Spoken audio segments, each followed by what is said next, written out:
Y'all smell that? Sure smells like fireworks, human feces, and marijuana. Must be New Year's. Now me, I hate New Year's. Like, why should I care that some dude named Jesus was born 2024 years ago? And it also gets me reflecting on the last year. It reminds me of how much I hate myself. But 2023 was a good year for games. In all seriousness though, 2023 was actually one of the best years for video games we've had in the last decade, for many reasons. For one, it gave me a reason not to kill myself. Coming into the year, I was actually very excited for many of the upcoming video games coming out this year. I was excited for Spider-Man 2, The Legend of Zelda Tears of the Kingdom, Pikmin 4, and many more. Rhyme, unintentional. Now all these games didn't release until later on in the year, but one game that did release pretty early on that had a lot of attention surrounding it was a little game called Hogwarts Legacy. Now keep in mind that not all publicity is good publicity, which is why this game was broiled before it even released. I don't want to get too much into it, but basically J.K. Rowling, the author and creator of Harry Potter, made some comments about some people that some people didn't like, and then they didn't want to support the game because of that. If you're curious, I recommend doing a deeper look and listening to people that actually know what they're talking about, but by and large, a lot of the transgender community did not want to support this game, and they felt as by buying this game it would be funneling money into someone who isn't a very good person. And I also just want to get this out of the way now, but if you bought this game just because you have a distaste for transgender people, please f*** off. Go away, I don't want you here.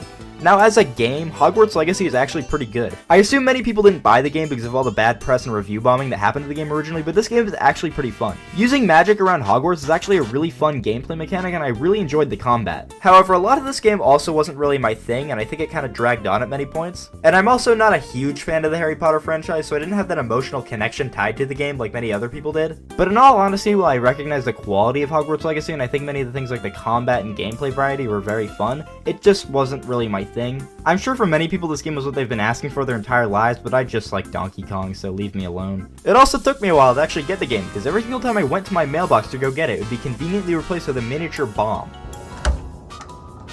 Damn it, not again. Also around this time in February, a brand new Nintendo Direct was announced, and I remember many rumors about a brand new 3D Donkey Kong game would be announced. And no such thing. No! But we did get some new news regarding Pikmin 4. We got to see how stunning the graphics were, a whole new world, this f***ing dog thing, and a release date of July 21st, 2023. Now you may think we've peaked, but we also got some Game Boy games added to the Switch. Man, 2023 gaming is crazy. Get this piece of shit out of the way, and make room for this piece of shit. Coming into March, a game that I was actually super excited for was released, being the long-awaited Resident Evil 4 remake. I pre-ordered this game, popped it in, and actually beat it in a 2-day time span, which I almost never do in any game, but this game captured me in its first cutscene. I enjoyed my time with this game through and through. I enjoyed progressing the plot, I enjoyed finding these little secrets, and it was really nice to finally experience RE4 on a console that doesn't look like a preschooler's toy box, rather a bomb. One thing I loved about the Resident Evil 4 remake is that it stressed me the f*** out.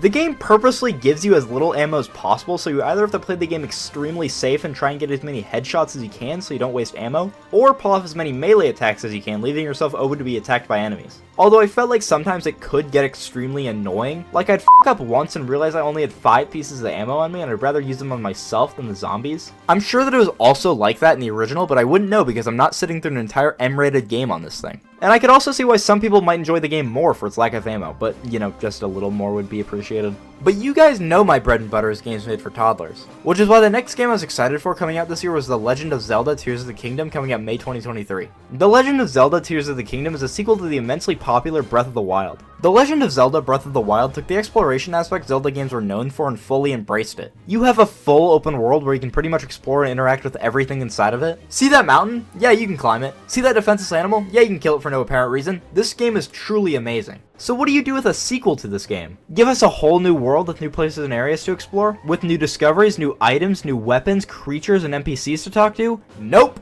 Tears of the Kingdom does what Breath of the Wild does, but shakes it up just enough to be classified as a brand new game. I get that they wanted to reuse the same map because it is very large and it probably took years to fully make, but they could have at least changed the structure of the game so the reused map doesn't matter as much. But guess what? The structure of Tears of the Kingdom is the exact same as Breath of the Wild. You do a similar tutorial island, go to the same 4 areas to do a little mission in, have all the same things to fight, and you have the same animals to ruthlessly kill. But as much as it may seem, I actually don't hate this game. I actually really enjoyed my time with it. Look, what the game does add is so much fun, like the Sky Islands. While most aren't much gameplay-wise, stylistically and the exploration of getting to them is a lot of fun. But by far the most fun new aspect of this game is a new ability called the Ultra Hand. It's named after an old Nintendo toy they made in the 60s, and you can grab and stick together pretty much anything with this ability. Many people were able to make cars, robots, and death machines with this. What could I make?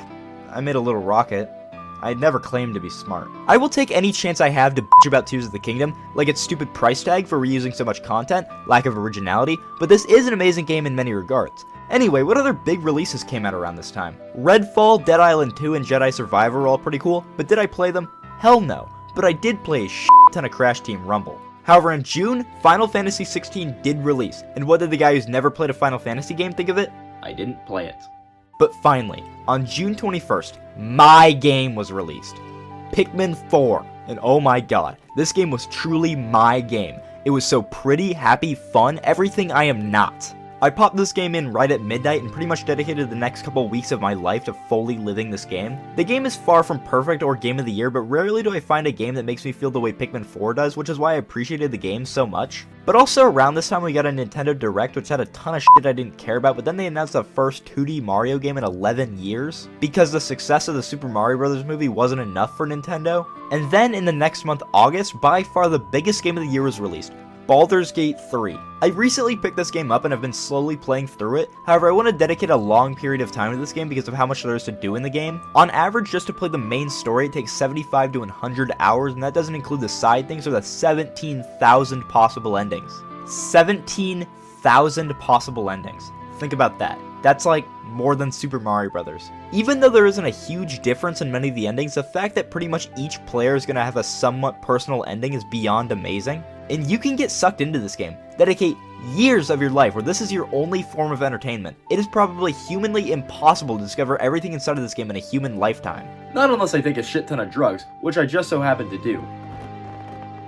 That is Fortnite. One of the next biggest games released this year was the long-awaited Starfield. Over the last ever, Bethesda has been known as a company that can make really f***ing good games, but also really f***ing awful games. But as someone who didn't care much for Starfield when it was coming out and never bought it, and as someone who has never really touched a Bethesda game, what did I think of it? What the hell would I know about this game? From what I understand, it uses a lot of outdated and not very fun game design, and was also immensely overhyped. All that I really know about this game is that many people were disappointed, and also many people were upset that it included pronouns. Yet another example of the woke mob indoctrinating our children again. In an M-rated game, which they can't legally buy. Also, that's not indoctrination. Grow the f*** up. Jumping into October, we have my personal favorite month for gaming this year, where we got so many great games. The biggest game that came out this month was Marvel Spider-Man 2, but also Super Mario Bros. Wonder, Sonic Superstars, and of course, Just Dance 2024. I don't care for Just Dance, but it was big in the news that they turned it into a live service game, which many people seem to care a lot about. I didn't. Basically, each year you can buy the new music pack and it'll be put into this little Just Dance hub. I guess I don't really see the problem with that because doesn't that just make it more convenient for you? Like, do you really want to launch a whole other game just to switch from My Own Muse by Fall Out Boy to Thank You Next by Ariana Grande? I would do anything for Fall Out Boy. So, I bought the game. Oh yeah. I don't even like Just Dance. Okay, but in all seriousness, the game that I was looking forward to most this month was Marvel Spider-Man 2. The original Marvel Spider-Man game made by Insomniac is one of my favorite games of all time. It is so fun. So you have no idea how excited I was for the sequel. I remember waking up at like 7 in the morning to rush to Walmart to pick this game up, realizing it wasn't in stock yet, then rushing to GameStop to go buy it. Then I went back to Walmart to go pick up Super Mario Bros. Wonder since someone had placed an order for me to pick it up there. And then right when I got home, I immediately popped in Spider-Man 2 and then waited for the 2-hour-long download. But right from the get-go, I immediately fell in love with this game. The intro where Peter gets fired from his job he just started for abandoning students in an emergency, the sunny weather, the fast and lively swinging, the dynamic between Peter and Miles, and many of the things that I had originally hated in Spider-Man 2018 had been fixed. For example, the notorious MJ missions that made me want to bash my skull in with a lead pipe. Where are you, MJ? Is this an MJ mission? Crap. No, I don't think so.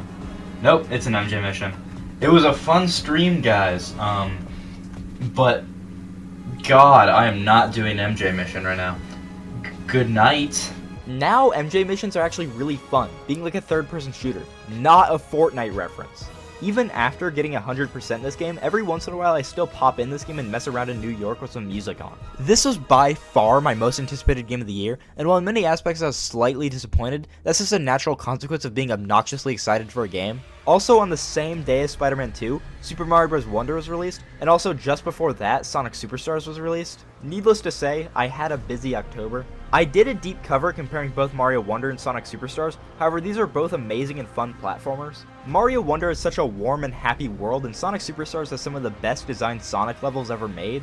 These games would be so fun to play with friends, only if I had friends. Some other pretty cool games released this month were Assassin's Creed Mirage, SpongeBob SquarePants Cosmic Shake, but one I didn't see get a ton of attention that I really enjoyed was this game called Endless Dungeon. It's a mix of a twin-stick shooter, dungeon crawler, and tower defense, and while being brutally difficult, this game is a lot of fun. Coming into November, we got games like the Mario RPG Remake, a nice short little RPG, Persona 5 Tactica, Call of Duty Modern Warfare 3, I'll let you in on a little secret, this game wasn't great. Activision wanted to break away from the trend of releasing a yearly Call of Duty game and just wanted to make DLC for last year's game this year. That didn't stick for very long. How do you release a new multiplayer-focused game in 2023 with 0 new maps? Call of Duty Modern Warfare 3 is one of the biggest cash grabs in gaming, and that's saying a lot considering that I buy almost every new Nintendo game. Some other games that were pretty big this month were the Bluey video game, WarioWare Move It, and Teardown. Oh yeah, also Hogwarts Legacy, someone got a Switch port released of it this month. Man, how did they get this game to run on the Switch? Surprisingly, December didn't have too many large games for the Christmas season, but we did get a couple games. Avatar Frontiers of Pandora caught my eye. I think the game looks pretty, and while I don't care for the Avatar movies much, I'll probably play through this game. Disney Dreamlight Valley looks cool, I guess, but also this month Lego Fortnite was released. Pretty sure everyone played this for like an hour and stopped, but it's still pretty cool. Speaking of Fortnite, this has been a pretty big year for Fortnite. In November, Fortnite put the original map back and ended up creating an all-time high in players. And when that was over, they were worried they wouldn't be able to capture the same success, so they added Solid Snake and Peter Griffin to the game. And as your local Family Guy apologist, this actually got me to spend money on the game just to unlock Peter. 2023 is also a great year for indie games, and that's coming from a hardcore AAA game sheep. I seriously gotta stop. Like BattleBit got some love, Pizza Tower exists. Yeah, I'm gonna come clean here. I f***ing hate Pizza Tower. Lethal Company outsold Call of Duty. Lethal Company is really fun. Step on the Roomba, it'll give you money.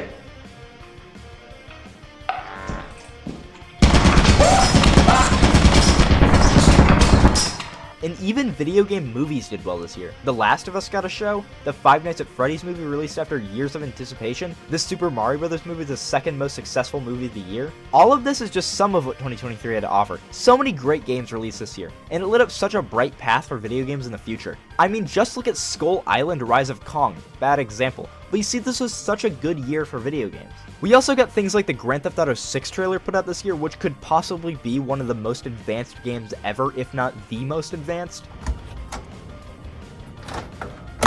Well, you know what they say, new year, new me, which is why this year I'm going to stop wasting my time by talking about stupid video games. Trust me on this one, guys. I'm going to spend my time working on school, getting an actual hobby, not wasting my time, not being brain dead. Trust me on this one, I'm bored.